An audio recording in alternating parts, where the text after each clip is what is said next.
வாரத்தில் ஓசியா தீர்க்க தரிசன புத்தகம் 14ஆம் அதிகாரத்தில் சில சத்தியங்களை தியானித்தோம். அது பல பேருக்கு பிரயோஜனமாக இருந்தது. ஏறக்குறைய போன வார பிரசங்கம் மட்டும் 750 பேர் லைக் பண்ணியிருக்கிறார்கள். 10,000க்கும் அதிகமான பேர் வியூ பண்ணியிருக்கிறார்கள். கர்த்தருக்கு ஸ்தோத்திரம். ரீச் ஆகி இருக்கிறது. எனவே ஆண்டவர் நம் மூலமாய் ஒரு சிலரையாவது, ஒரு சிறு கூட்டத்தை தொடும்படி நம்மை பயன்படுத்துகிற தயவுக்காக தேவனுக்கு நன்றி. ஹல்லேலூயா. பில்லிகிராம் சொல்லுகிறார், நான் வேதத்தை பல முறை படித்திருக்கிறேன். பெரிய மல்டிடியூட் ஆஃப் பீப்புள், லட்சக்கணக்கான ஜனங்களுக்கு மேடையில் நின்று பிரசங்கித்திருக்கிறேன். ஆனால் இவைகளாலெல்லாம் நான் பரலோக ராஜ்யத்துக்குள் போக முடியாது. எவைகளால் போகிறேன்? இயேசு சிலுவையில் அறையப்படும் போது வலதுபுறத்தில் இருந்த கல்லன் சொல்லுகிறான், ஆண்டவரே உம்முடைய ராஜ்யத்தில் வரும்போது அடியேனை நினைத்தருளும். அந்த கிருபையினால். அந்த வலது பக்கத்தில் இருந்த திருடன் சொல்லுகிறான், நாமோ நம்முடைய தப்பிதங்கள் நிமித்தம் தண்டிக்கப்படுகிறோம், ஆனால் அவரிடத்தில் ஒரு அநியாயத்தையும் நான் காணவில்லை என்று சொல்லி உடைய ராஜ்யத்தில் வரும்போது என்னை ஏற்றுக்கொள்ளும். இந்த கிருபையிலே நாம் செய்த செயல்களினால் அல்ல, அவருடைய கிருபையினால் தான் நாம் வாழ்கிறோம் என்கிற உணர்விலே இருப்போமானால் தொடர்ந்து நாம் மனமகிழ்ச்சியாக இருக்க முடியும். போகட்டும். போன வாரத்தில் நாம் பார்த்த அந்த ஓசியா புத்தகத்தினுடைய அந்த சத்தியத்தை மீண்டும் ஒரு முறை தியானித்து மீண்டும் ஒரு முறை அந்த ஆசீர்வாதங்களை பெற்றுக்கொள்வது அவசியமாகப்பட்டதால் அந்த வசனங்களை நாம் மீண்டும் தியானிக்கப் போகிறோம். என்னோடு திருப்பிக் கொள்ளுங்கள். ஓசியா 14ஆம் அதிகாரம் 1ஆம் வசனத்திலிருந்து பார்க்கும்போது போன வாரத்தில் நான் பார்த்ததை மீண்டும் வேகமாய் உங்களுக்கு ரீகால் பண்ணிவிடுகிறேன். இஸ்ரவேலே, உன் தேவனாகி கர்த்தரிடத்தில் திரும்பு. நீ உன் அக்கிரமத்தினால் விழுந்தாய். வார்த்தைகளை கொண்டு கர்த்தரிடத்தில் திரும்பு. அவரை நோக்கி, தேவரீர் எல்லா அக்கிரமத்தையும் நீக்கி எங்களை தயவாய் அங்கீகரித்தருளும். அப்பொழுது நாங்கள் எங்கள் உதடுகளின் காளைகளை செலுத்துவோம் என்பதாக பார்க்கிறோம். பரலோக தெய்வமே, உடைய நாமத்தில், இயேசு கிறிஸ்துவின் நாமத்தில் வருகிறோம். அப்பா, ஜீவனுள்ள வசனங்கள் உம்மிடத்தில் உண்டு. மரித்தோரை எழுப்புகிற உடைய வார்த்தைகள் உம்மிடத்தில் உண்டு. எங்கள் சரீரத்தை புதுப்பிக்கிற வல்லமை உடைய வசனங்களில் உண்டு. உடைய ஹாலில் வசனங்கள் வல்ல சமுட்டி. அதற்காக ஸ்தோத்திரம். இந்த வார்த்தைகளை கொண்டு மீண்டும் ஆவியானவர் எங்களோடு பேசுவீராக என்று ஜெபிக்கிறேன். இயேசுவின் நாமத்தில் பிதாவே, ஆமென். ஹல்லேலூயா. கர்த்தர் நல்லவர். போன வாரத்தில் பார்த்தோம், இஸ்ரவேலே, உன் தேவனாகிய கர்த்தரிடத்தில் திரும்பு என்று சொல்லப்படுகிறது. போன வாரத்தில் நான் பார்த்தது போல மனம் திரும்புதல் என்பது பாவங்களை விட்டுவிடுவது என்கிற அர்த்தத்தை குறிக்காமல் கிறிஸ்துவை விசுவாசிப்பது என்பதே அதனுடைய அர்த்தம் என்பதை போன வாரத்தில் நாம் பார்த்தோம்.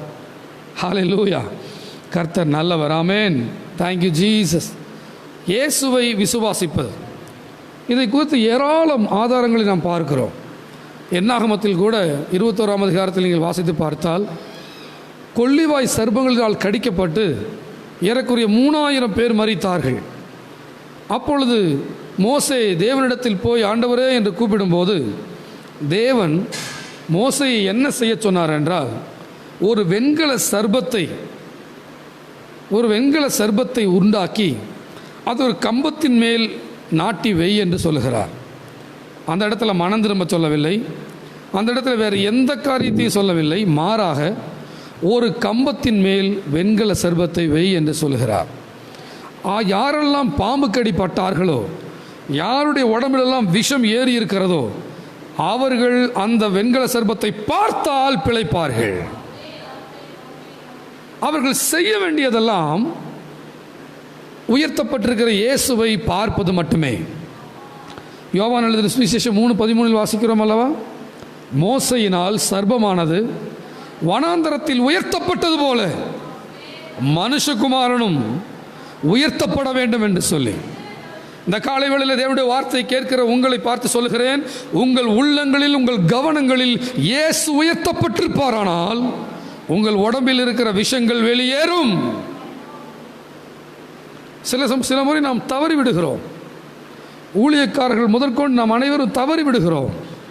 உயர்த்தப்பட்ட இயேசுவை நோக்கி பார்க்காமல் கொஞ்சம் பிரச்சனைகளை நோக்கி பார்ப்பது, கொஞ்சம் நம்முடைய இயலாமையை நோக்கி பார்ப்பது, ஒரு சந்தேகத்தில் நமக்கு வந்து விடுவது. இந்த சந்தேகமும் நம்முடைய இயலாமையை நாம் சிந்திப்பதும் இவைகளே தேவனுடைய பிரகாசம் நமக்குள் வராதபடிக்கு தடை செய்கின்ற காரியமாக இருக்கிறது. தாவீது சொல்லுகிறார், நான் உபத்திரவப்பட்டது நல்லது, அதனால் உடைய பிரமாணங்களை கற்றுக்கொண்டேன் என்று. சில சமயங்கள் அந்த உபத்திரவங்கள் தான் இன்னும் அதிகமாய் கிறிஸ்துவை நோக்கி பார்க்க வேண்டும் என்று நமக்கு புத்தி புகட்டுகின்றது. எவ்வளவு அதிகமாய் கிறிஸ்துவை நோக்குகிறோமோ, அந்த சுகமாக்குகிறவரை, அந்த விடுவிக்கிறவரை, அந்த மரித்தோரிலிருந்து எழுப்புகிறவரை, அந்த உயர்த்துகிறவரை, அந்த உலகத்தில் ஜெயித்தவரை, பிசாசின் தலையை நசுக்கினவரை, எந்த மனிதனை பிரகாசிப்பிக்கிற வல்லமை உடையவரை நோக்குகிறோமோ, அப்பொழுதே நாம் எல்லாவற்றுக்கும் சவால் விடுகிறவர்களாக மாறுகிறோம். எனவே ஆண்டவர் சொல்கிறார், என்னிடத்தில் திரும்பு என்று. இரண்டாவது பார்க்கிறோம், வார்த்தைகளை கொண்டு கர்த்தரிடத்தில் திரும்புங்கள். உணர்ச்சிகளை கொண்டு அல்ல. அழுகும் போது இருக்கும், பாவம் செஞ்சது போல இருக்கும், அப்படியே ஆண்டவருக்கு துரோகம் பண்ணது மாதிரி இருக்கும், கைவிடப்பட்டது மாதிரி இருக்கும், தனிமையில் இருக்கிற மாதிரி இருக்கும். இந்த உணர்ச்சிகளை கொண்டு அல்ல, வார்த்தைகளை கொண்டு, வாக்கு தத்தங்களை கொண்டு, ஆண்டவரே நான் பாவியாக இருந்தபோது என்னை தேடி வந்தீர், கிருபையினால் நான் ரட்சிக்கப்பட்டிருக்கிறேன், இரக்கத்தினால் நான் மீட்கப்பட்டிருக்கிறேன். ஆண்டவரே, உம்முடைய வலதுபுறத்தில் சிலுவையில் தொங்கிக் கொண்டிருந்த ஒருவன் எப்படி ஒரு தவறு நிமித்தமாய் கொலை குற்றம் சாட்டப்பட்டு அவன் மரித்து கொண்டிருக்கிறானோ, மரணத்தை சந்திக்கிறானோ, அதே போல நானும் ஒரு பாவியான மனுஷன், ஒரு தவறு நிறைந்த மனுஷன், ஒரு இயலாமை உள்ள மனுஷன். ஆனாலும் நான் என்னை அல்ல, ஹல்லேலூயா, உம்மை பார்க்கிறேன். உம்முடைய ராஜ்யத்திலே வரும்போது என் அடியனை நினைத்தருளும் என்று. ஹல்லேலூயா. அவருடைய ராஜ்யம் இப்பொழுதே இருக்கிறது என்று வேதம் சொல்லுகிறது.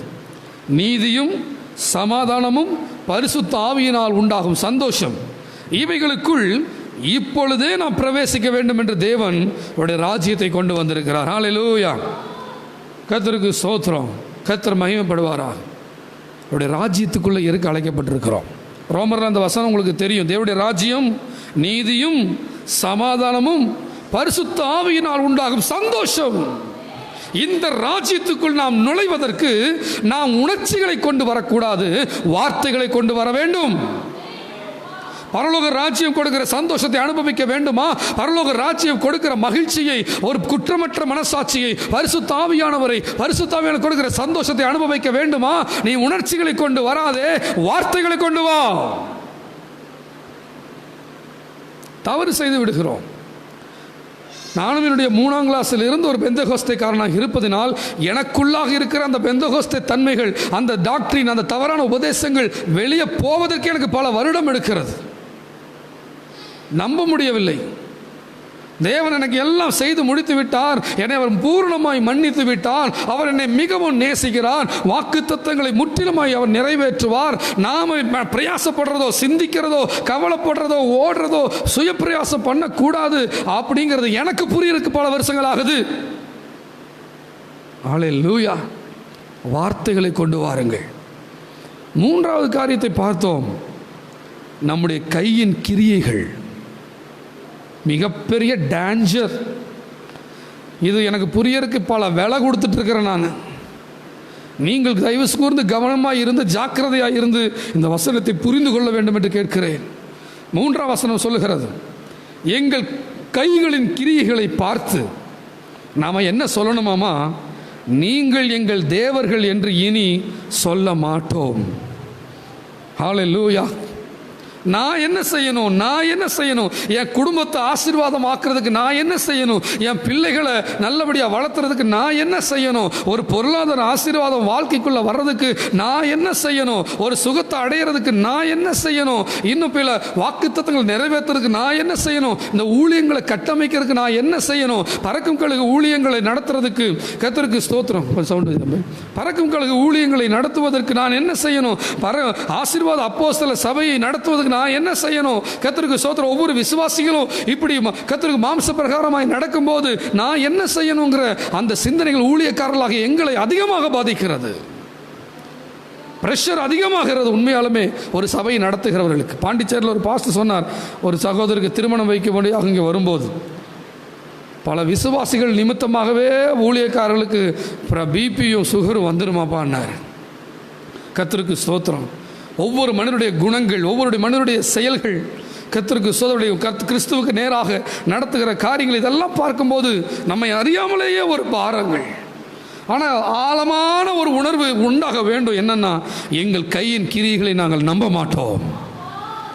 நாங்கள் சண்டை போடுவதனால், நாங்கள் திட்டுவதனால், நாங்கள் பிரயாசப்படுவதனால், நாங்கள் ரொம்ப யோசிப்பதனால், நாங்கள் செயல்படுவதனால் காரியங்கள் வாய்ப்பதில்லை. காரியங்களை கர்த்தரே வாய்க்க பண்ணுகிறார் உணர்வு.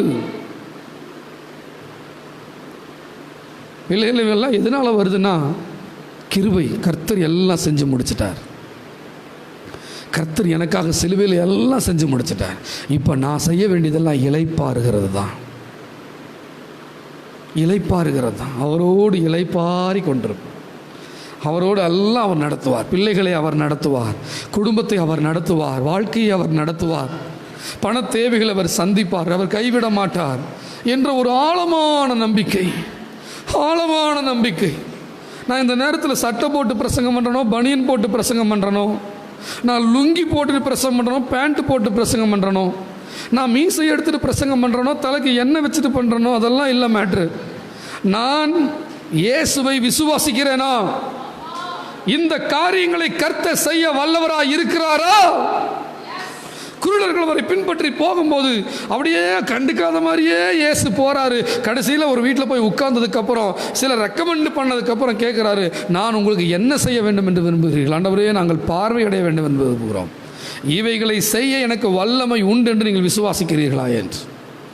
ஆம், விசுவாசிக்கிறோம். அப்பொழுது ஆண்டவர் பார்வை அடைவாயாக. கண்கள் திறக்கப்பட்டது.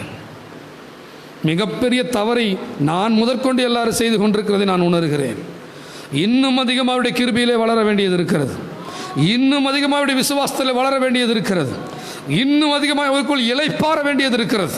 நான் என்ன செய்யணும்? நான் என்ன கண்டுபிடிக்கணும்? நான் என்ன தேடணும்? இந்த ஆஸ்தியை நான் எப்படி கொண்டு வர்றது? இவங்களை எப்படி நான் ரெடி பண்ணுறது? இவங்களை அப்படி எப்படி ரெடி பண்ணுறது? இன்னும் எப்படி பேசணும்? இன்னும் என்ன பண்ணணும்னு சிந்திச்சு இளைப்பாறுதல் இல்லாமல் போனது. ஆனால் கிருபை வாழ்க்கையோ அவர் எல்லாம் செஞ்சு முடிச்சுட்டு தான் நம்ம கையில் கொடுக்குறாரு. அவருக்குள்ளே இளைப்பாற வேண்டும். எனவே நம்முடைய கையின் கிரிகளை பார்த்து நாம் சொல்ல வேண்டும், இனி நீங்கள் எங்கள் தேவர்கள் அல்ல. ஆண்டவரே, அந்த கிருபைகளை கர்த்தர் தருவீராக. இனி எங்களுடைய செயல்களை நம்பி, எங்களுடைய ஓங்கட்டங்களை நம்பி, எங்கள் செயல்பாடுகளை நம்பி, நாங்கள் சாதிக்கிறவர்களை நம்பி யோசித்து கொண்டிருக்காமல் கர்த்தர் எல்லாம் நடத்துவார், கர்த்தர் எல்லாம் நடத்துவார் என்று தேவனுக்காய் காத்திருக்கிற உணர்வு எங்களுக்கு தருவீராக. நான்காவது காரியத்தை பார்த்தோம், நான் அவர்கள் சீர்கேட்டை குணமாக்குவேன். ஹல்லேலூயா, கர்த்தருக்கு ஸ்தோத்திரம்.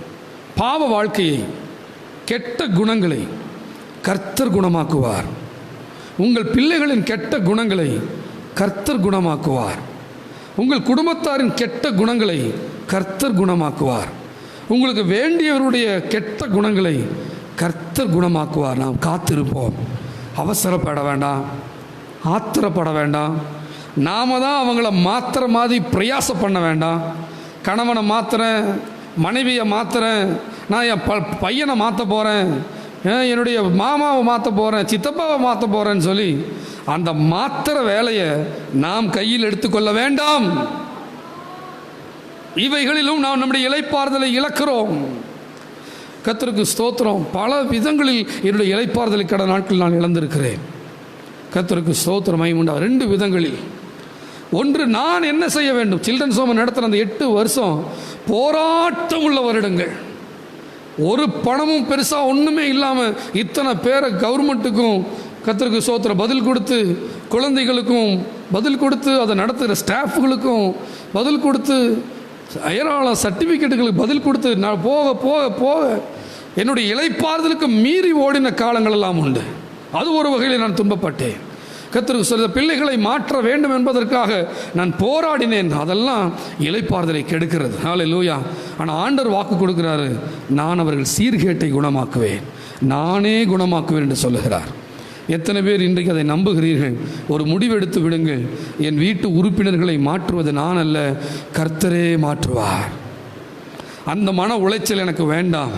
அந்த மன வேதனை எனக்கு வேண்டாம், அந்த மன சோர்வு எனக்கு வேண்டாம், அதனால் வரக்கூடிய மன நெருக்கடி எனக்கு வேண்டாம். என் தேவனே செயல்படுவார், நான் அல்ல. என் தேவன் எனக்காக யாவையும் செய்து முடிப்பார், நான் அல்ல. ஆண்டவரே, இந்த விதத்தில் நாங்கள் தவறு செய்தோம், நாங்கள் பிரயாசப்பட்டோம், நாங்கள் பேசினோம், நாங்கள் கோபப்பட்டோம், நாங்கள் திட்டினோம், அதனால் நாங்கள் பாதிக்கப்பட்டோம். நாங்கள் யாரை மாற்றலாம் என்று நினைத்தோமோ அவர்கள் ஒரு துளி அளவு கூட மாறவில்லை. ஏனென்றால் மாற்றக்கூடியவர் கர்த்தரே. நான் அவர்கள் சீர்கேட்டை குணமாக்குவேன். ஹல்லேலூயா. கர்த்தர் மகிமைப்படுவார், உயர்ந்திருப்பாராக. எப்படி அவர் குணமாக்குறார் பாருங்க. கிருபையின் அடிப்படையில் மத்தேயு எழுதின சுவிசேஷம் 9ஆம் அதிகாரத்தில் 2ஆம் வசனத்தை பார்க்கிறோம். அங்கே படுக்கையிலே கிடந்த ஒரு திமிர்வாதக்காரனை அவரிடத்தில் கொண்டு வந்தார்கள். இயேசு அவர்களுடைய விசுவாசத்தை கண்டு திமிர்வாதக்காரனை நோக்கி, மகனே, திடன்கொள், உன் பாவங்கள் உனக்கு மன்னிக்கப்பட்டது என்றார்.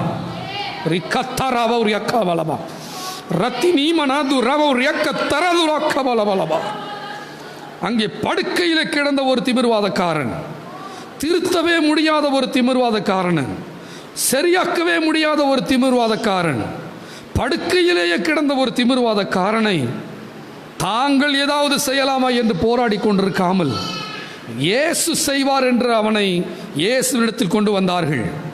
உங்கள் வீட்டில் இருக்கிறவர்களை நீங்கள் இயேசுவினிடத்தில் கொண்டு வர வேண்டிய வேலையை செய்யுங்கள். அன்பாக, அனுசரணையாக, கிருபையாக, உற்சாகப்படுத்தி இயேசுவிடத்தில் கொண்டு வருகிற வேலையை மட்டுமே நாம் செய்ய முடியுமே ஒழிய அவர்களை குணமாக்கும் வல்லமை நம்மிடத்தில் இல்லை. இயேசுவிடத்தில் வந்தால் அவர், அந்த வசனம் சொல்லுகிறது, அவர்கள் விசுவாசத்தை அவர் கண்டு, if you have faith, God will see your faith. உன்னுடைய படுக்கைகளை கர்த்தர் மாற்றுகிறார். அவருடைய விசுவாசத்தை கண்டு திமிர்வாதக்காரனை நோக்கி இயேசு சொல்லுகிறார், மகனே, திடன்கொள், உன் பாவங்கள் உனக்கு மன்னிக்கப்பட்டது என்று. கர்த்தருக்கு மகிமை உண்டாவதாக. 6ஆம் வசனம் சொல்லுகிறது, நீ எழுந்து உன் படுக்கையை எடுத்துக்கொண்டு உன் வீட்டுக்கு போ என்றார். உடனே அவன் எழுந்து தன் வீட்டுக்கு போனான். அவர் சொல்லுகிறார், நானே அவர்கள் சீர்கேட்டை குணமாக்குவேன், அவர்களை மனப்பூர்வமாய் சிநேகிப்பேன். தேவன் உங்களை மனப்பூர்வமாக சிநேகிக்கிறார், என்ன மனப்பூர்வமாக சிநேகிக்கிறார். அவர் என்னை கைவிடவே மாட்டார். வாக்குத்தத்தை சொல்லுது பாருங்க. ஆபத்தில் நானே அவனோடு இருந்து, ஆபத்தில் நானே, ஆபத்தில் நானே, நானே அவனோடு இருந்து அவனை தப்புவித்து அவனை கனப்படுத்துவேன். மழை போல வருவதெல்லாம் பனி போல மறைபடி செய்கிறவர். கர்த்தருக்கு ஸ்தோத்திரம். 2013ஆம் வருடம் ஜூன் மாதத்திலிருந்து 2017ஆம் வருடம் வரைக்கும், அப்பா மரிக்கும் வரைக்கும், ஜூன் மாதம் 4 வருடங்கள் நான் படாத பாடுகள் இல்லை. அது சபை மக்களுக்கு தெரியாது. சபையில் நான் வந்து உற்சாகமாக பிரசங்கம் பண்ண கர்த்தர் நல்லவர்னு சொல்லுவேன். ஆனால் நான் படாத பாடுகள் இல்லை, படாத மன உளைச்சல் இல்லை.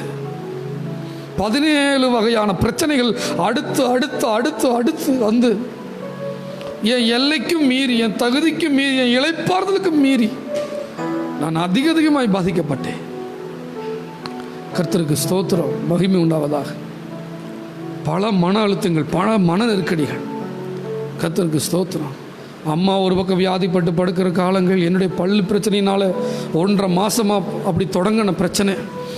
அதுக்கப்புறம் என் கைகள் உடைந்தது, எங்கள் அப்பாவுக்கு உடம்பு சரியில்லாம ஆஸ்பத்திரியில் இருந்தது, என் மனைவிக்கு 2.25 மாதம் இருந்தப்போ ப்ளீடிங் ஆனது, 6.5 மாதம் இருந்தப்போ பனிக்கடை உடைஞ்சது, குழந்தை பாதுகாப்பு இல்லாமல் பிறந்தது. கர்த்தருக்கு ஸ்தோத்திரம். அடுத்தடுத்து அடி மேல் அடி, 17 வகையான பிரி. அந்த சமயத்தில் தான் கிருபை எனக்கு அறிமுகப்படுத்தப்படுகிற, கிருபையை நான் இன்னும் அதிகமாக அறிந்து கொள்கிற சமயத்தில் கொஞ்சம் தாக்கு பிடிச்சேன். இப்போ உங்களுக்கு பிரசங்கிக்கிற நானே இப்போ முழு கிருபையில் வந்திருக்கிறேனான்னு கேட்டால் கிடையாது. இன்னும் என்னை பழைய பெந்தகோஸ்தனுடைய காரியங்கள், சில சட்டத்திட்டங்கள் இன்னும் எனக்குள் நிறைஞ்சிருக்கு. நான் இன்னும் அவரை அறிய வேண்டிய விதத்தில் அறியணும். எவ்வளோக்கு எவ்வளோட கிருபையை நம்ம அறிஞ்சிக்கிறோமோ அவ்வளோக்கு எவ்வளோ இளைப்பாறுதலோடு நாம் இருப்போம். ஆனால் அந்த ஆபத்தில் கர்த்தர் கூட இருந்தார். மன நெருக்கடினா மன நெருக்கடி 4 வருஷம் மாளாத மன நெருக்கடி. சிரிக்கவே முடியும். 4 வருஷமாக சிரிக்கவே இல்லை. 4 வருஷமாக என்னால் சிரிக்க முடியல. அடுத்து அடுத்து அடுத்து அடுத்து போராட்டம் நிறைந்ததாக இருந்தது. ஆனால் ஆண்டவருடைய வாக்கு தத்தம், நான் துன்பத்தை கண்ட வருஷங்களுக்கு ஈடா நான் உன்னை ஆசீர்வதிப்பேன்னு சொல்லியிருக்கிறார். பல தவறுகளை நான் இப்பொழுது செய்கிறேன். என் கிரிகளை நம்புவது என்று, முற்றிலும் அவரை நம்புவது என்பது ஒரு பாக்கியம் நிறைந்த வாழ்க்கை. அவர் எனக்காக யாவையும் செய்து முடிப்பார். என்னுடைய முழு கவனத்தை இன்னும் அதிகமாய் கிறிஸ்துவின் மேலே வைப்பேனாக. இன்னும் அதிகமாய் கல்வாரியில் சம்பாதிக்கப்பட்ட காரியத்தின் மேலே இன்னும் அதிகமாய் நான் கவனத்தை வைப்பேனாக. ஆனந்த பரவசம் அதில் உண்டு. ஆனந்த மகிழ்ச்சி அவரிடத்தில் உண்டு. அவரிடத்தில் ஒரு குற்றமும் இல்லை. அவர் என்ன செய்யணுமோ ஒரு மனிதர்களுக்காக அத்தனை அவர் செஞ்சிருக்கிறார். அவருடைய ஒரு குறையும் கிடையாது. Is very very good God. அப்பளுக்கு இல்லாதவர், மாசற்றவர், உண்மையுள்ளவர், சத்தியத்தினால் நம்மை நடத்துகிறவர். அவரிடத்தில் ஜீவனுள்ள வசனங்கள் உண்டு. பேதுரு சொல்லுகிறது போல ஆண்டவர் கேட்கிறார், நீங்களும் போய்விட மனதாக இருக்கிறீர்களா என்று. பேதுரு சொல்லுகிறார், யாரிடத்தில் போவோம், யாரிடத்தில் போவோம்? ஜீவனுள்ள வசனங்கள் உம்மிடத்தில் தானே இருக்கிறது. ஹல்லேலூயா. அவனிடத்தில் சொல்லுவோம், விசுவாசத்தில் பலவீனம் உள்ளவர்களை சேர்த்துக் கொள்கிறவரே. இந்த 12 வருட பெரும்பாடுள்ள ஸ்திரீ விசுவாசம் நம்மை அசைக்கிறது பாருங்க. No rules at all. மனம் திரும்பணும், விட்டு கொடுக்கணும், அது பண்ணணும், இது பண்ணணும். அவள் சொல்லுகிற இருதயத்தில் முடிவு, நான் தத்தி தவழ்ந்தாவது போய் அவருடைய வஸ்திரத்தின் ஓரத்தை தொடுவேன். அதே போல போய் தொட்டால் வல்லமை புறப்பட்டது. அவரை விசுவாசிக்கிறவர்கள் பாக்கியவான்கள். பிரியமானவர்களே, போகட்டும். இப்படி நம்மை கிருபையால் நடத்துகிறார். எப்போ பார்த்தாலும் பாவம் செஞ்ச நான் சரியில்லை, நான் என்ன செய்யணும், பாவத்தை விடுறதுக்கு என்ன செய்யணும், பாவத்தை நிறுத்துறதுக்கு என்ன செய்யணும், நான் சம்பாதிக்கிறதுக்கு என்ன செய்யணும், வீட்டு பொருளாதாரத்துக்கு என்ன செய்யணும், இந்த தொழிலை கொண்டு வரக்கு என்ன செய்யணும், இந்த இதுக்கு என்ன செய்யணும், அதுக்கு என்ன செய்யணும். நீ அதுவும் செய்யாத. நீ தேவ சமூகத்தில் இளைப்பாரி அவரை நோக்கி பார், உனக்கான அவர் செய்வார். நீ ஏதாவது செய்யணும்னா அவர் உன்னை நடத்தி செய்ய வைப்பாரு. அவரை நோக்கி பார். உன்னுடைய இளைப்பாறுதலை மீறின எதையும் நீ செய்யாது. உன் இளைப்பாறுதலை கெடுக்கிற எதையும் இன்வால்வ் ஆகாது. உன்னை அவர் நடத்த வல்லமையுள்ளவர், உண்மையுள்ளவருமாய் இருக்கிறார். அவர் சொல்கிறார், நான் மனப்பூர்வமாய் செய்ப்பேன். I will love you deeply. ஓசியாவுடைய மற்ற அதிகாரங்கள்லாம் வாசித்து, நான் நேற்று வாசிச்சுட்டு இருந்தேன். கண்டபடி பேசுகிற வார்த்தை எல்லாம் பழைய உடன்படிக்கை. ஈரக்குறவழியை நசுக்குவேன்னு ஒரு வசனம். கர்த்தருக்கு ஸ்தோத்திரம். அவனுடைய ஈரக்குறவழியை கூட நான் என்ன பண்ணிடுவேன் பாரு, அவன் என்னை விட்டு போகிறானா அப்படிங்கிறார் பழைய உடன்படிக்கை அடிப்படையில். ஆனால் புதிய உடன்படிக்கையில் சொல்கிறாரு, மனப்பூர்வமாக நான் அவங்களை நேசிப்பேங்கிறார். நாம் கிருபையில் ரட்சிக்கப்பட்டிருக்கிறோம் பிரியமானவர்களே. நாம் இரக்கத்தினால் ரட்சிக்கப்பட்டிருக்கிறோம் பிரியமானவர்களே. நானும் நீங்களும் இன்றைக்கி செத்தாலும் பரலோகம் போகிற நிச்சயம் இருக்குதுன்னா அதுக்கு உங்களால் என்னால் இல்லைப்பா, கிறிஸ்து சிலுவையில் கொடுத்த விலையினால தான் போக போகிறோம்.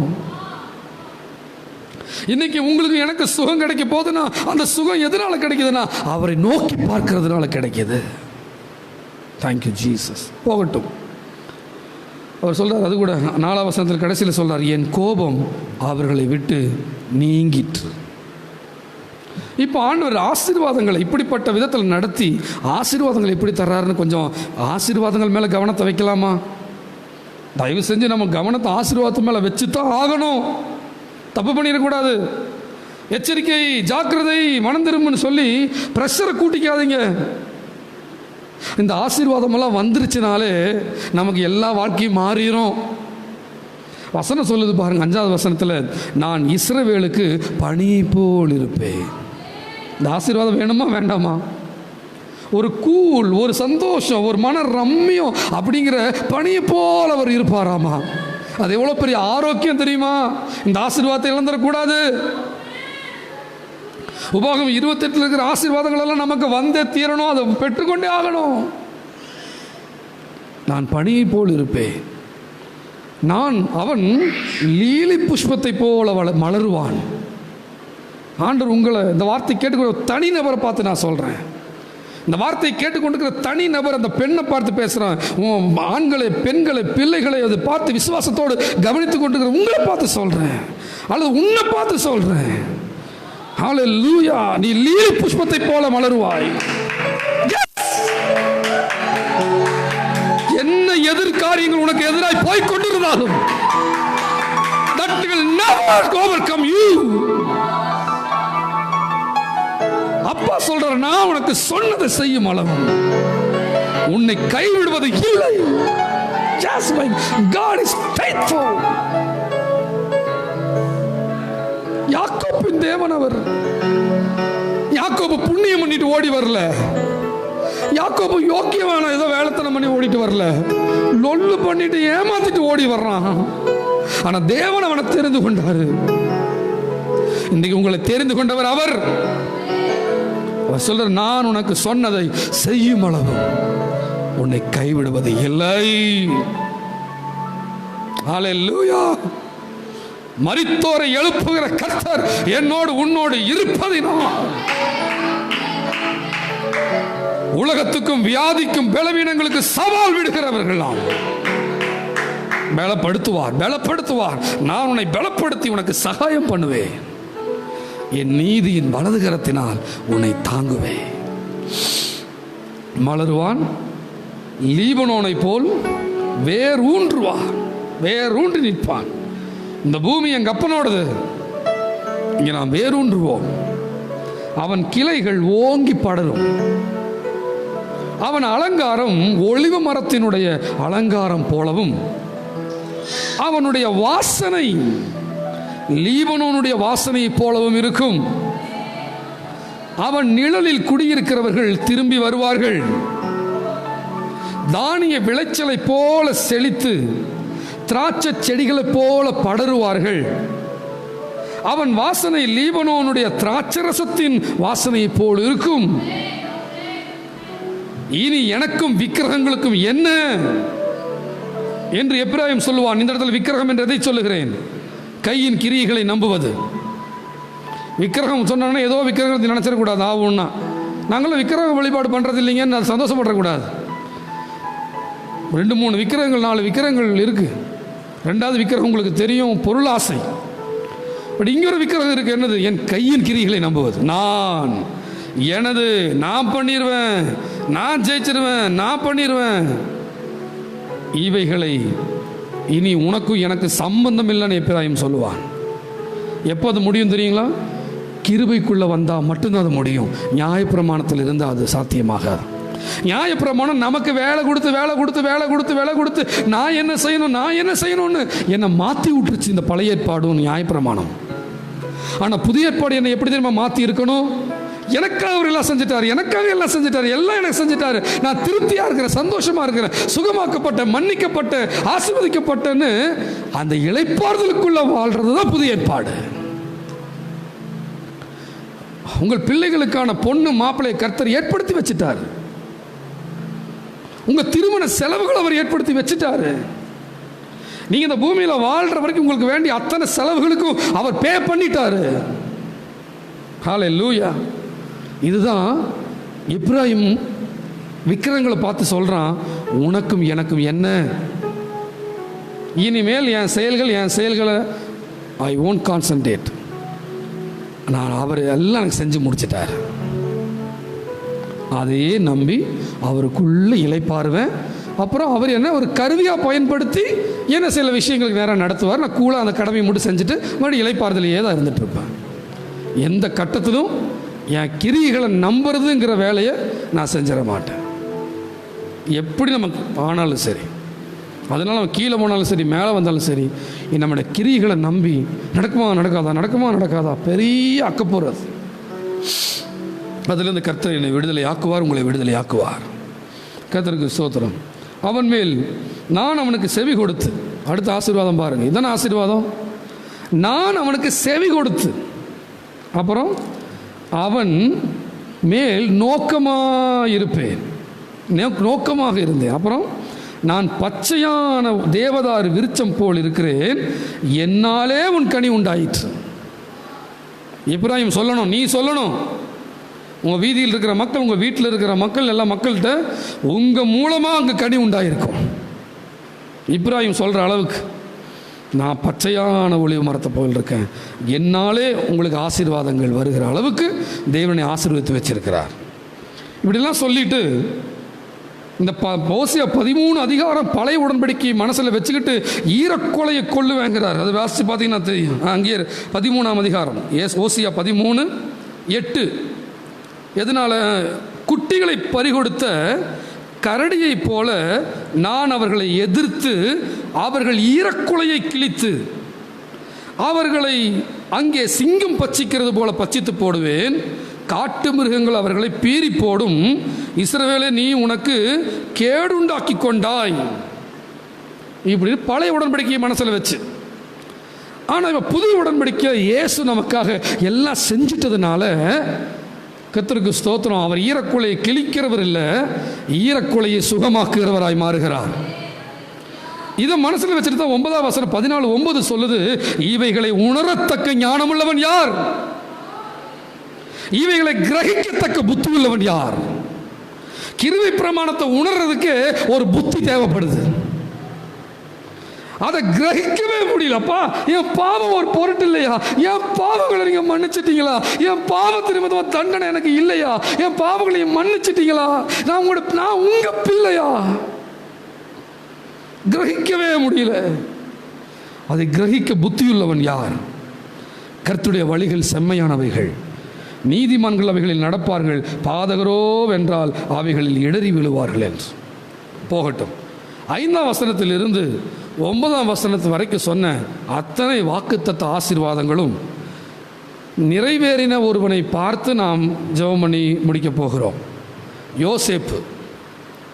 யோசேப்பை ஆதியாகமம் திருப்பி கொண்டால், ஆதியாகமம் 30 கர்த்தருக்கு ஸ்தோத்திரம் 7ஆம் அதிகாரத்தில் யோசேப்புக்கு அந்த வீட்டில் 12 பேர் இருந்த போதும் ஒருத்தனுக்கு கனவு வரும்படி செய்கிறார்.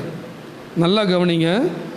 சொப்பனம் என்ற ஒன்றை நாம வருவித்து கொள்ள முடியாது. அதை நாம் நல்ல ஆழ்ந்த தூக்கத்தில் இருக்கும்போது அதுவா தேவனாக கொடுத்தது. இது யோசித்து வந்த விஷயம் அல்ல. ஆதியாகமம் 37 பார்க்கிறோம். கர்த்தருக்கு ஸ்தோத்திரம் மகிமையுண்டாவதாக. 5ஆம் வசனம் சொல்லுகிறது, யோசேப்பு ஒரு சொப்பனம் கண்டு அதை தன் சகோதரருக்கு அறிவித்தான். முதல்லையே யோசேப்பை மற்ற சகோதரர்களுக்கு பிடிக்காது. 4ஆம் வசனத்தில் வாசிக்கிறோம், அவருடைய சகோதரர் எல்லாரிலும் அவனை தங்கள் தகப்பன் அதிகமாய் நேசிக்கிறதை அவன் சகோதரர் கண்டபோது அவனோட பட்சமாய் பேசாமல் அவனை பகைத்தார்கள். பின்பதாக யோசேப்பு ஒரு சொப்பனம் காண்கிறான். என்ன சொப்பனம்? 7ஆம் வசனம் சொல்லுகிறது, நாம் வயலில் அறுத்த அரிகளை கட்டி கொண்டிருந்தோம், அப்பொழுது என்னுடைய அரிக்கட்டு நிமிர்ந்திருந்தது, உங்கள் அரிக்கட்டுகள் என் அரிக்கட்டை சுற்றி வணங்கி நின்றது என்றான். கவனியுங்கள் பிரியமானவர்களே, ஒரு குடும்பத்தில் 5 பேர் இருக்கிறார்கள், 3 பேர் இருக்கிறார்கள், 10 பேர் இருக்கிறார்கள் என்றால் தேவன் தம்முடைய விசேஷமான நோக்கத்திற்காக ஒருவனை தெரிந்து கொள்கிறதை பார்க்கிறோம். இதனால் என்ன நடக்கிறது என்றால், அவர் தெரிந்து கொண்டு விட்டாலே சகோதர சண்டை உருவாகிறது. புரிந்து கொண்டு ஆமேன்னு சொல்லுவீங்களா? அதுக்கு சில ஏராளம் அத்தனையும் சொல்லலாம்.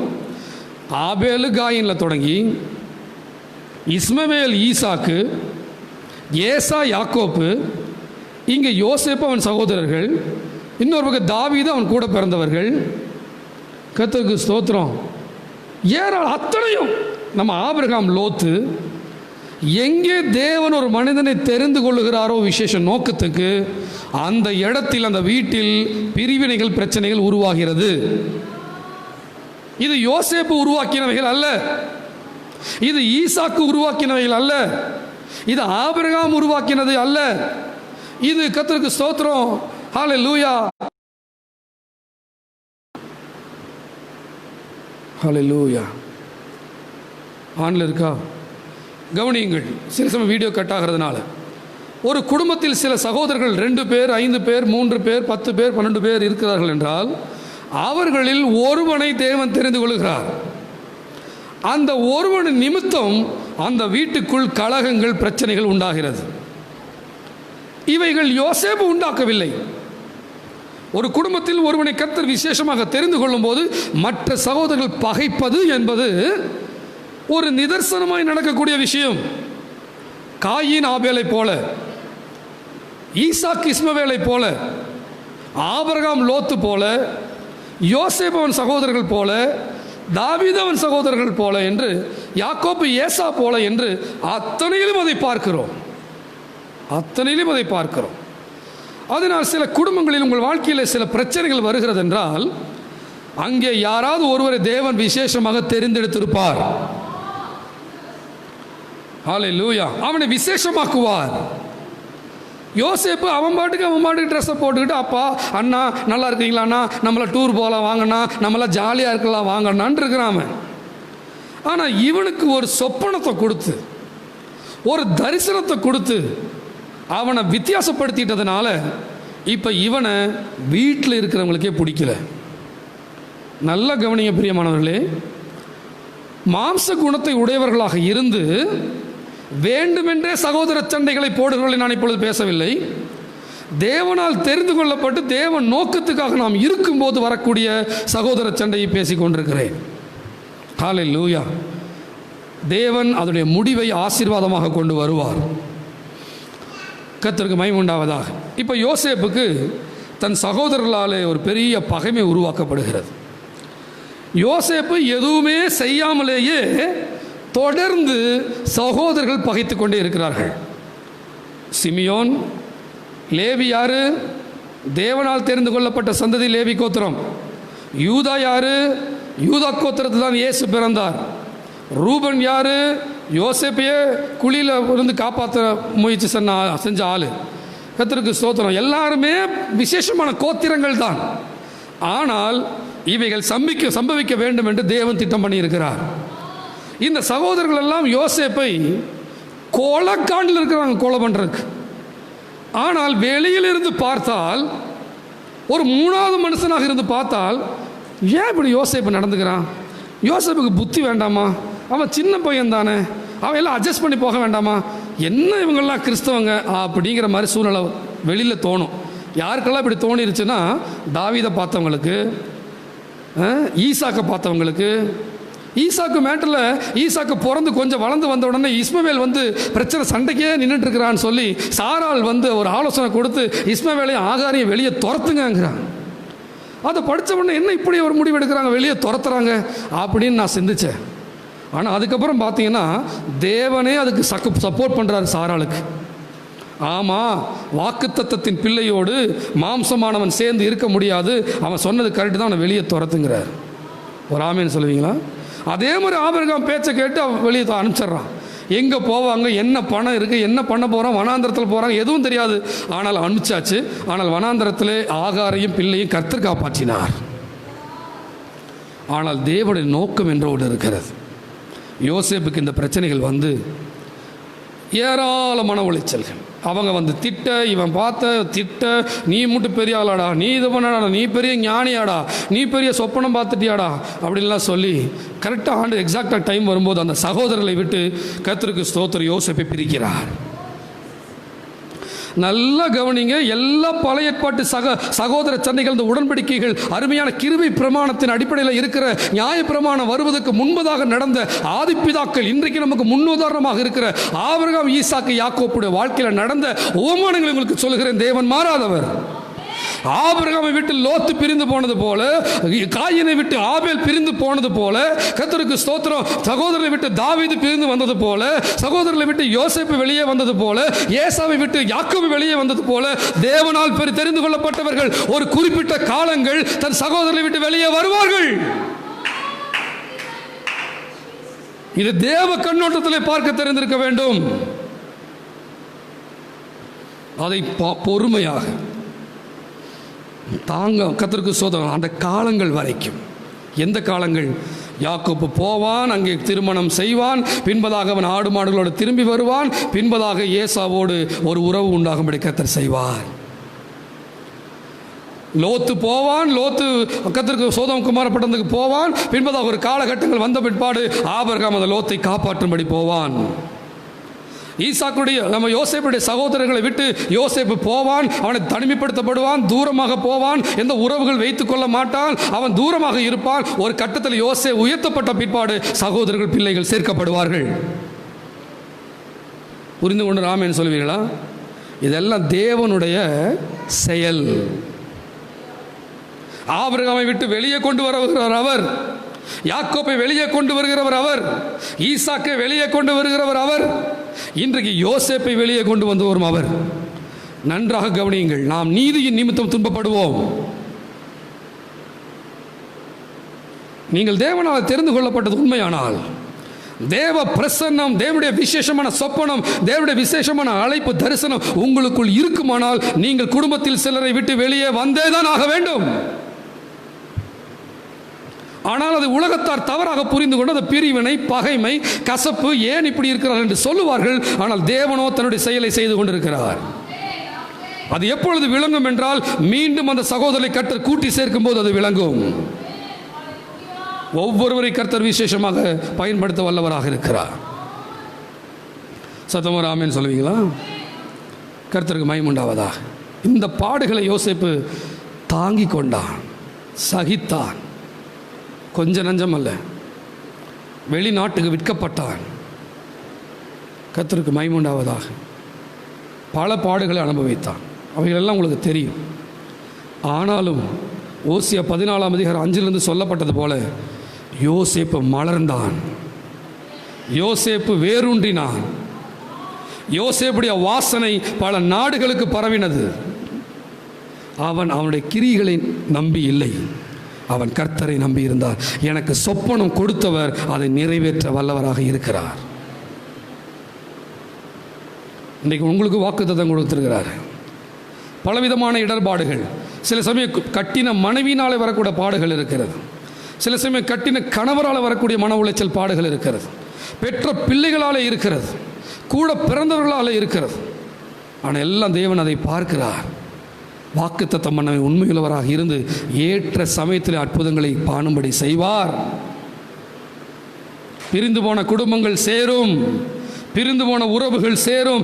தேவன் நோக்கம் அந்த காலகட்டங்கள் வரைக்கும் ஆண்டவர் எல்லாம் புடமிட்டு ரெடி பண்ணி ஆயத்தமாக்கி நம்மளை எல்லாம் சரிப்படுத்தின பிற்பாடு அவர்கள் கூட்டி சேர்ப்பார். பாருங்கள், ஓசியாவில் வாசிக்கிறோம், அவர் கூட்டி சேர்க்கிறவர்.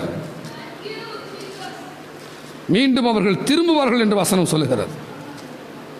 ஹல்லேலூயா, கர்த்தருக்கு மகிமை உண்டாவதாக. அவர்கள் திரும்புவார்கள். ஹல்லேலூயா, அவன் நிழலில் குடியிருக்கிறவர்கள் திரும்புவார்கள். ஆமென். நல்லா கவனிங்க. தாவீது நினச்சிருந்தா தொடக்கத்திலிருந்தே அவனுடைய மூத்த மகன் எலியாபு, அண்ணன், அந்த 3 பேர் மிலிட்டரியில் வேலை செய்கிறவங்க, அவங்களெல்லாம் பேசி பேசி சமாதானம் பண்ணி பண்ணி அன்பு காமிச்செல்லாம் திருத்தி இருக்க தாவீதால முடியாது. இன்றைக்கி யோசேப்பும், நான் உங்களை நேசிக்கிறேன், நான் உங்களை விரும்புகிறேன், உங்களுக்கு நீங்கள் தான் எனக்கு முக்கியம், என்ன பேசியிருந்தாலும் அப்போ அது எடுபட்டு இருந்திருக்காது. ஏசாகிட்ட யாக்கோப்பு என்ன கன்வின்ஸ் பண்ணி காலில் விழுந்திருந்தாலும் அந்த காலகட்டத்தில் அது எடுபட்டு இருந்திருக்காது. ஆபிரகாமோட லோத்து என்ன கன்வின்ஸ் பண்ணியிருந்தாலும் அந்த சமயத்தில் அது எடுபட்டு இருந்திருக்காது. சில சூழ்நிலைகள், சில காரியங்கள் நடந்தே ஆக வேண்டும். ஹல்லேலூயா. சமயமும் தேவ செயலும் அது நேரிட வேண்டும். ஆபிரகாம தேவன் 75 வயசில் அழைச்சு அவனுக்கு குழந்தை கொடுப்பேன்னு சொல்லியும் 25 வருஷம் குழந்தை கொடுக்காம இருக்கிறார்னா அதில் தேவ நோக்கம் ஒன்று இருக்கிறது. உங்களையும் ஆண்டவர் ஆயத்தப்படுத்தி கொண்டு வருகிறார், உங்களை சரிப்படுத்தி கொண்டு வருகிறார். உங்களை தேவனுடைய கிருபையினாலும் அன்பினாலும் விசுவாசத்தினாலும் உங்களை கட்டமைத்து கொண்டு வருகிறார். சிலுவையிலே கிறிஸ்து யார், சிலுவையில் அவர் செய்து முடித்த காரியங்கள் என்ன, அவருடைய சிலுவை மரண உயிர்த்தெழுதினால் நமக்கு வந்த லாபம் என்ன, ஆசீர்வாதம் என்ன, எப்படியெல்லாம் தேவன் நம்மை நேசிக்கிறார் என்று நம்முடைய கவனமும் இருதயமெல்லாம் அவருக்கு நேராக திரும்புகிற வரைக்கும் நமக்கு போதித்து நடத்தி கொண்டு வருகிறார். வாக்குத்தத்தங்கள் கொடுத்து நடத்தி கொண்டு வருகிறார். ஒரு கட்டத்தில் அந்த கானானை சுதந்திரிக்கவும் செய்கிறார். தேவன் பச்சாபாதம் உள்ளவர் அல்ல, எல்லாரையும் அவர் நேசிக்கிறார். தேவ தரிசனத்தை பிடித்துக்கொண்டு, தேவ விசுவாசத்தை பிடித்துக்கொண்டு முன்பதாக ஓடுகிறவர்கள் ஓடட்டும், பின்பதாக வருகிறவர்கள் வரட்டும். அவனுக்குரிய பலனை கர்த்தர் தருவார். ஒரு ஆமென் சொல்லுவீங்களா? கர்த்தர் மகிமை உள்ளவர். தொடர்ந்து நாம் சொப்பனத்தை நம்பி, வாக்குத்தத்தங்களை நம்பி கர்த்தர் நடத்துவார் என்று விசுவாசம் உள்ளவர்களாக இருப்போமானால் யோசேப்பை போல முடிவு நமக்கு வரும். சோடை போக வேண்டாம். மனிதர்களுடைய கருத்துக்களை ஒரு உள்ளே எடுத்துக்கொள்ளவே வேண்டாம். தேவன் நம்முடைய நீதியை பட்டப்பகலை போல வெளிப்பட பண்ணுவார். நம்முடைய இருதயத்தை பார்க்கிற கர்த்தர் அதை வெளிப்பட பண்ணுவார். நாம் வாக்குத்தத்தங்களுக்குள் இருக்கிறோமா என்பதுதான் இப்பொழுது தேவை. கிருபைகளுக்குள் இருக்கிறோமா என்பதுதான் நம்முடைய தேவை. யோசேப்பை போல யோசேப்பு தன்னை நம்பாமல் சொப்பனம் கொடுத்தவரை நம்பினானே, அதுதான் இப்பொழுது நமக்கு தேவை. வாக்குத்தத்தம் பண்ணினவர் அதை நிறைவேற்ற வல்லவராய் இருக்கிறார் என்று நம்பி ஆபிரகாம் விசுவாசத்தில் வல்லவனானான். எனக்கும் உனக்கும் சேர்ந்த தேவன் வார்த்தைகளை சொல்லுகிறார். நீ விசுவாசத்திலே வளரு, கிறிஸ்துவை நோக்கி பார், இளைப்பாறுதல் பெருகும், ஆசீர்வாதங்கள் பெருகும், நாம் மலருவோம். மீண்டும் அந்த வசனங்களை நாம் சேர்ந்து சொல்லி ஜெபம் பண்ணி முடிக்க போகிறோம். ஓசியா 14, கர்த்தருக்கு ஸ்தோத்திரம், 5-9. நல்ல கவனிங்க பிரியமானவர்களே. ஆசீர்வாதம் வேண்டாம், ஆசீர்வாதம் தேவையில்லைன்னு நினச்சி கோட்டை விட்டுறாதீங்க. ஆசீர்வாதத்தை அனுபவித்து பழகணும். வந்து நல்லா இருப்பான், தேவனுக்கு உண்மையுள்ளவனாக இருப்பான். எதுவுமே வாங்காமல் வறண்டு போய் இருக்கிறவன் ஒரு கட்டத்தில் பிரச்சனை வரும்போது தேவனை நொந்து கொள்வான். தேவனை நொந்து கொள்வான். என்ன பிரயோஜனம்? ஐயோ உன் மன நெருக்கடி அடைவான். அவனை அற்புதத்தை பார்த்து பார்த்து, ஆசீர்வாதத்தை பார்த்து பழக்கப்பட்டவனுக்கு ஆபத்து வந்தாலும் அவன் சொல்லுவான், நான் விசுவாசித்து இருக்கிறவர் இன்னார் என்று அறிந்திருக்கிறேன் என்று. ஆசீர்வாதத்தை பெற்றுக்கொள்ளலாமா? யார் கொடுக்கிறது? எங்க அப்பன் கொடுக்கிறது. எப்படி கிடைச்சது? மரத்தில் தூக்கப்பட்ட எவனும் சபிக்கப்பட்டவன் என்று எழுதியிருக்கிறபடி கிறிஸ்து நமக்காக சாபமாகி நியாயப்பிரமாணத்தின் சாபத்துக்கு என்னை நீங்களாக்கி விட்டார். எதற்காக? ஆபிரகாமின் ஆசீர்வாதங்கள் எனக்கு வரும்படியாக. சுகம் உண்டு, பலன் உண்டு, ஜீவன் உண்டு அவருடைய பாதப்படியிலே. ஹல்லேலூயா. சேர்ந்து வாசிக்கலாம் 5-9 வரைக்கும். நான் இஸ்ரவேலுக்கு, அதான் நானும் நீங்களும் இஸ்ரவேலுக்கு பனியை போல் இருப்பேன். ரிக்கத்தூரா வலவா. அவன் லீலி புஷ்பத்தை போல மலருவான், லீபனை போல வேரூன்றி நிற்பான். அவன் கிளைகள் ஓங்கி பட. யோசேப்புக்கு அத்தனை நடக்குது பாருங்க. லீபலோனை போல வேரூன்றி நிற்பான். அவன் கிளைகள் ஓங்கி படரும். அவன் அலங்காரம் ஒலிவ மரத்தினுடைய அலங்காரம். பார்வோனுக்கு அடுத்த ஸ்தானம். அவனுடைய வாசனை லீபனோனுடைய வாசனை.